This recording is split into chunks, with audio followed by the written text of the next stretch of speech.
Hi hello దోస్తులు, జరంతా ఆగండబ్బా. ఎంతో రుచికరమైన బిర్యానీని ఎలా చేస్తానో చూడండి. ఇలా అయితే కావాల్సిన విధంగా అయితే చికెన్ని కట్ చేపించుకుని తెచ్చానన్నమాట. చూడొచ్చు, ముక్కలకు బాగా కాట్లు కూడా పెట్టించాను. మసాలా అనేది బాగా ముక్కలకు పడితేనే ఆ టేస్టే వేరే అబ్బా. ఆ తర్వాత అయితే కొంచెం పసుపు పెరుగు అనేది వేశాను. నిమ్మకాయ అయితే పిండాను. నిమ్మకాయ అయితే వేసుకుంటున్నాం అనమాట. చూడొచ్చు, భలే టేస్ట్ వస్తుంది అబ్బా ఈ బిర్యానీ అయితే.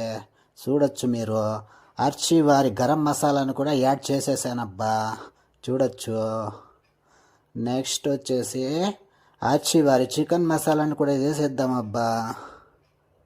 చూడండి, ఇలా అయితే ఈ మసాలాలన్నీ వేసిన తర్వాత కొంచెం ముక్కలకు పట్టే విధంగా బాగా అలా కలిపేద్దాము. కలిపేసిన తర్వాత కొంచెంసేపు ఒక 30 మినిట్స్ అయితే ఫ్రిడ్జ్లో పెట్టేద్దాము. నెక్స్ట్ వీడియోలో చూడండి ఫ్రెండ్స్.